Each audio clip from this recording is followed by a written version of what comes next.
Nice, but still, bomb is being planted just before the CTs get there. So it looks like they don't want to slow it down. They want to keep going. Youngstar's dead. The dualies are on the ground now. And Tilia, could you really do this? It seems unlikely. It's a smoke, though, to get himself out. There's a tap. There's a full defuse. Is he really going to stick this? There's no way. Comes off. I think heard the knife, slashing away. Oh, gets a headshot onto Attacker. Now it starts to get a little bit awkward. If he can just find Mercury here. Mercury's going to be very cautious there, dodging into the smoke here, trying to evade. That's all he has to do, and I think he's done enough here. There really isn't time for this now with no kit. Tanir wants to at least chase down this frag, but he's going to get denied. Mercury, really good play under pressure, and that's going to be the much-needed pistol there for Tyloo. So well played. I think in a very, very similar position.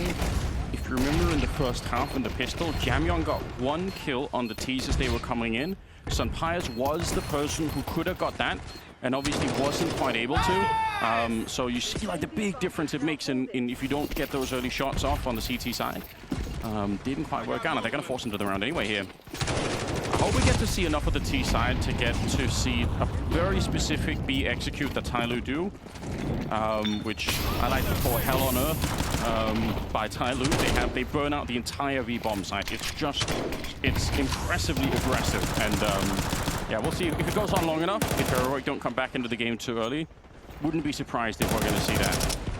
3 Molotovs, 2 smokes. They blow open like the CT smokes and everything. It's super fun.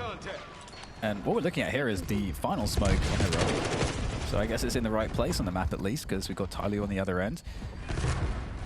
And with the full investment, we'll see what they're able to do with it, because as we've seen, the 5.7s are really dangerous. We've got 3 on deck there, MP9, Farmas. So firepower is actually pretty nice for Heroic, and they're going to be playing around a lot of these tight chokes. So that's where you want to put it. And so this round is not without danger here for Tyloo.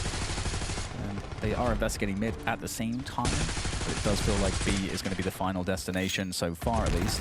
Well, and Heroic is going to know that because Tanir is close to T spawn. He's pushing up the middle. Flank is happening. Here comes the early grenades. Nice kill. Jamyeon's going to be taking down X-Cloud, but still Tanir is on the right path. He's still trying to get the flank in. They're jumping up with the MAC-10s close to the site here.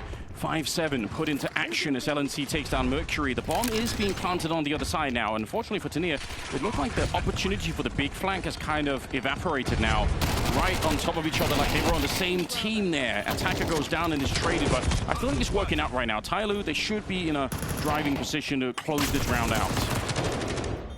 He's done really good work there, getting those kills, and just Jamyeon just turning the corner right at the end there after that round the world play. But Tyloo, they're gonna, I think, eliminate all of those nasty weapons, so they won't have to worry about that in this round. And so that's it doesn't matter that they lost quite a few players there. That was all they needed to do, and they won't have to worry about that now. So Heroic have to facilitate something with the USPs going to this next one. I love how you say nasty, Dan. It's got like a bit of a Smeagol sort of ring to it. If you just said nasty weapons, it would be somehow would be perfect. That's what we need. If we can get the AI working on the DDK Golem crossover, I'd be very excited. Round number 15.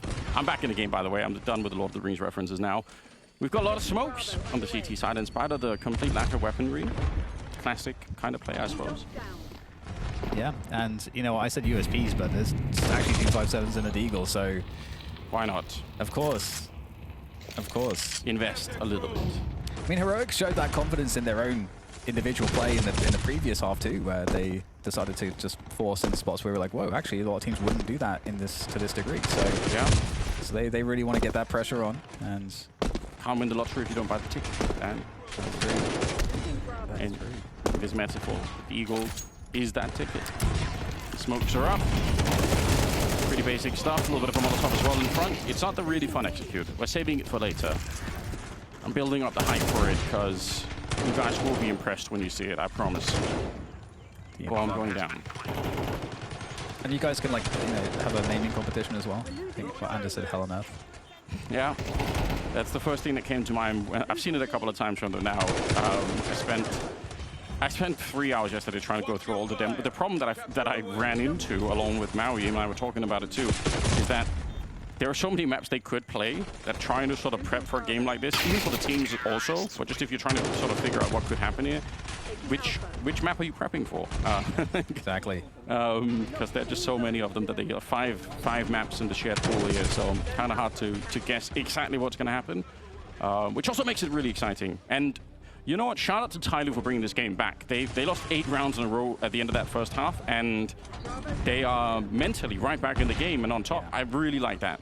I think just being on that T side, being able to take the initiative instead of having to be reactive all the time, I think it's definitely helping them out. Yes. And having the AKs too. It looked like they struggled winning some of those battles, but in the second half, it is indeed a different story so far. And once again, we get more of a heavy presence outside of B.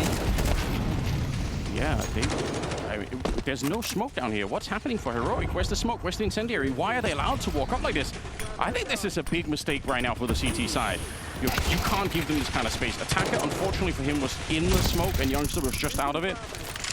I'm not going to change my mind, though. I still think Heroic just left a lot to chance. Now, they've won the opening kill, so it doesn't look so bad. But that is a prime way to just get crushed on a map on the B bomb site. It happens all the time. And unfortunately for Tyloo, Jamyoung wasn't who has been over towards the A side of the map. Hasn't really been able to find any space. So there's no sort of relief where things are not working out towards B, and then Jamyoung's created an opening elsewhere on the map. So he is now finally going to make his way into mid, whilst his teammates are kind of paused outside of B at the moment. And so a lot of this really is on what Jamyoung can find, and mid is open. So he's going to be walking through Red Room. 40 seconds, so there is a potential for Jamyoung to have some impact yet. Yeah, you're right. Could be really interesting. Nice flashbang here. None of them are turned around. I can't believe LNC lives. That should and could have been a double spray down for Mercury. If he gets that, it's right back on. The round is open again, but unfortunately now, with 25 seconds where the bomb is, I don't even think he can get there. If he runs knife out, maybe, but he's already conceded the round. They know it's not going to happen here. So Jamyoung, nice to make it a bit more expensive. That's going to stack up along the the rest of the half here. But unfortunately, that double spray down, that's what they needed to really get into the game again. Yeah, absolutely. And I think precisely, as you say, like Jamyoung he's looking so ready, so prepared, and with that deep position that he had found, just imagine the kind of work that he could have done off of that. There was a player on the other end on CT, I think it may have been Tanir, but and I'm unsure of how aware Tanir would be that a player was there. They just know that that position's open. So Tanir might have rotated after they would lose 2 players in cave like that, and then suddenly Jamyoung has an opening. So Counter-Strike, there's so many domino effect moments, and what really could have been one, but oh, you can see just they know how much that meant. That's the first round conceded there for on the second half play. Something that we haven't seen out of Heroic yet on the CT side, but something that I don't know how to explain this because it's a completely different lineup. But the old Heroic team with Stabby and with Cadian, they had this thing that they would do that I think they sort of pioneered to some extent, where they would stack up bomb site and then make that stack almost into sort of an offense. So they would move out of a bomb site once they'd found 4 people there. They were like, okay, we're not just going to wait around. We're actually going to go and be aggressive on the CT side with all 4 people. And this current Heroic roster do the same thing, in spite of the fact that none of the players are the same, and coaches is different and everything else. Like, it's just super interesting to me that that's still a feature of how the team works. So we'll see if they pull that out a little bit later on, because it's really hard to counter. It's really hard to read that that's going to happen when you're on the T side. Nice grenade there onto LNC, and otherwise a pretty default round here for Tyloo. Yeah, one of the only differences is that we've seen like a lot of 1-4s from them where not as much emphasis goes towards A or mid early on, but this round is a little different in that respect. It's a couple players that can come out into mid late for a later mid take. Once all that util has been dumped by the CTs, you can kind of get out a bit more easily. You got this position up on Cat as well, so you have a double peek towards the donut, and so Tyloo, there's lots of options for them here. They can, of course, move up mid. They can go back to one of the 2 sites. Everything's possible right now as they try to get their entry. Yeah, and they are just going back to B. But I guess what they accomplished in the middle was getting one player closer to that red room position, so that's not too bad. Jamyoung going to be hanging around there while the rest of them will be working the bomb sites. Have some utility. It's not that impressive, but it might be enough here. I think the entry is really what's going to make this work for the Tyloo side. If it is 30 seconds as they push through, and it's a very nice entry. Attacker spins and gets the headshot onto Youngster as well. And with the bomb planted here, Heroic probably worth considering just saving.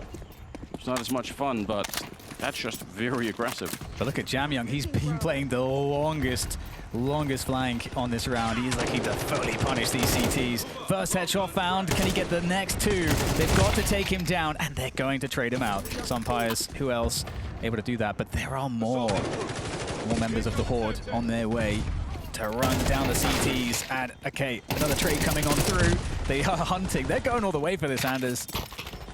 Yeah, I mean, I don't actually mind. They have a little bit of money still left, but if they can take everything away, it's worth it. I would be a bit worried if they give over the AK, which it looks like they will. Tania hiding in the donut. You can see G is running for him. Bloodlust, but not quite able to get it. Tania just barely stays alive. That one AK. You know, sometimes you talk about the dominoes, you know. Yeah. All you need is sort of one rifle like that carried into the next round, especially in a player like Tania. Yeah. Could be real bad.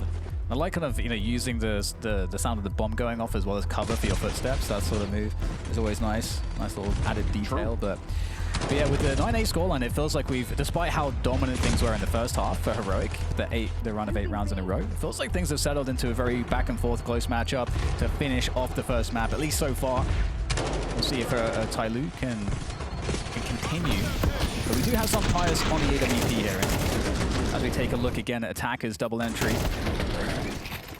And it is interesting too, because I wonder how aware Heroic are that round was slower, because Tyloo wanted to embed Jamyoung into a forward position. And if he gets challenged, they can trade, they can play off of it. I mean, they definitely have run into him a couple of times, you know, lurking around either donut or top mid, so they probably have a bit of a read on it.